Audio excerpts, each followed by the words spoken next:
சாப்பிடணும். அப்பா அங்க பாரு, அங்க ஒண்ணு 4 கொக்கு பார்க்கலாம். நிறைய கொக்கு இருக்குங்க. ஆனா அதெல்லாம் மீன் தான் சாப்பிடும். கொக்குவோட சாப்பாடே மீன் தான். ஏன்னா அதுவும் தண்ணியில இருக்கு. பார்த்தீங்களா ஃப்ரெண்ட்ஸ், எவ்வளோ அழகா இருக்கு.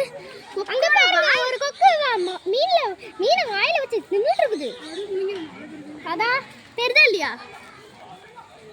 அதான் வாரில இருந்து கீழே போட்டுட்டு இருக்கு பாரு.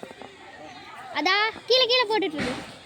பாத்தீங்களா ஃப்ரெண்ட்ஸ், கொக்கோட வாய் இவ்வளோ பெருசு நீட்டி இருக்குதுன்னு 2 அடிக்கு.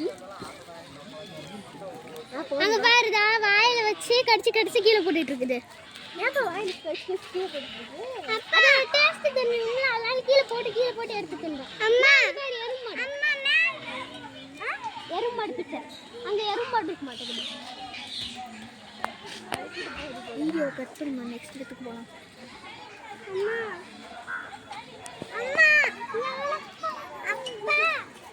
அங்கே பார்த்தீங்களா ஃப்ரெண்ட்ஸ், கொக்கு வந்து எப்படி மீன் சாப்பிடுதுன்னு கடிக்க 2 கடி கடிக்குது. அப்புறம் கீழே போட்டுருது தண்ணியில். அப்புறம் திருப்பி எடுத்து சாப்பிடுது. ஏன் அதோட டேஸ்ட் அப்படி தானேன்னு தெரில.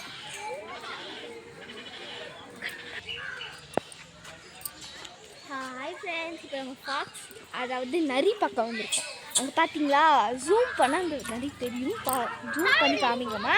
அந்த நரி வந்து வராதவங்க பார்த்துக்கிட்டும். பார்த்தீங்களா ஃப்ரெண்ட்ஸ், அங்கே பார்த்தீங்களா நரியோட பொந்து பார்த்தீங்கன்னா, நரியோட பொந்து அங்கே இருக்குது. அது என்னன்னு தெரியல, நான் ரூம் அவ்வளோதான் எனக்கு தெரியும்.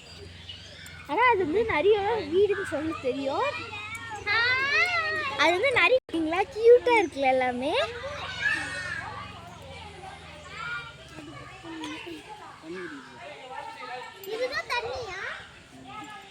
பார்த்தீங்களா, அந்த குட்டி நரி வந்து தண்ணி குடிக்கிறதுக்காக குளத்துக்கு பார்க்கலாம் வாங்க.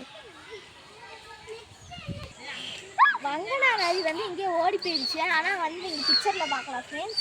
வாங்க, அங்கே இருக்குது பிக்சர்.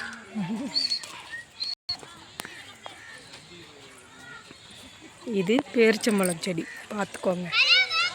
பேரிச்சம்பழம் செடி யாருமே ரியல்ல பார்த்துருக்கீங்க? செடி இல்லை, மரம்.